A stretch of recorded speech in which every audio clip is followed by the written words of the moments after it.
পবিত্র ঈদ উল আজহা বা কোরবানির ঈদ মুসলিম উম্মার অন্যতম বড় এই উৎসবটি কবে পালিত হবে তা নিয়ে জল্পনা কল্পনার শেষ থাকে না। সাধারণত চাঁদ দেখার উপর নির্ভর করেই নির্ধারিত হয় ঈদের চূড়ান্ত দিনক্ষণ। তবে এবার জিলহজ মাস আসার বেশ আগেই কোরবানির ঈদের একটি সম্ভাব্য তারিখ ঘোষণা করে রীতিমতো শোরগোল ফেলে দিয়েছে পাকিস্তান।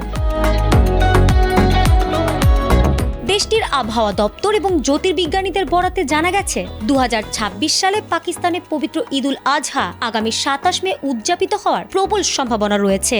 বৈজ্ঞানিক হিসাব বলছে 16 মে মধ্যরাতের পর নতুন চাঁদের জন্ম হবে এবং 17 মে সন্ধ্যায় অর্থাৎ 29 জিলকদে চাঁদের বয়স হবে 18 ঘন্টার বেশি। ফলে ওই দিনই জিলহজ মাসের চাঁদ দেখা যাওয়ার জোরালো সম্ভাবনা তৈরি হয়েছে। আর 17 মে চাঁদ দেখা গেলে পাকিস্তানে কোরবানির ঈদ হবে 27 মে। সাধারণত দেখা যায় পাকিস্তান বা মধ্যপ্রাচ্যে একই দিনে ঈদ উদযাপিত হয় না, তবে এবার একই দিনে উদযাপিত হওয়ার প্রবল সম্ভাবনা রয়েছে।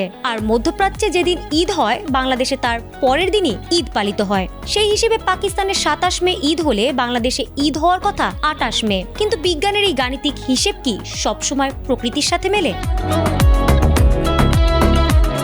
আসল টুইস্টটা হলো চাঁদ দেখার সেই রোমাঞ্চকর রাত নিয়ে। যদি কোনো কারণে ওই দিন আকাশ মেঘাচ্ছন্ন থাকে বা দৃষ্টিসীমায় চাঁদ না আসে, তবে পুরো হিসেবই ওলটপালট হয়ে যেতে পারে। এমনকি পাকিস্তানের কেন্দ্রীয় চাঁদ দেখা কমিটি যদি 17 মে চাঁদ দেখতে না পায়, তবে ঈদ একদিন পিছিয়ে যাবে। আর পাকিস্তানে ঈদ পিছালে সরাসরি তার প্রভাব পড়বে বাংলাদেশেও, অর্থাৎ 28 মের পরিবর্তে কোরবানির আনন্দ গড়াতে পারে 29 মে পর্যন্ত। তাই ক্যালেন্ডারের তারিখ যাই বলুক, চূড়ান্ত ফয়সালা হবে সেই এক ফালি বাঁকা চাঁদের ওপরই।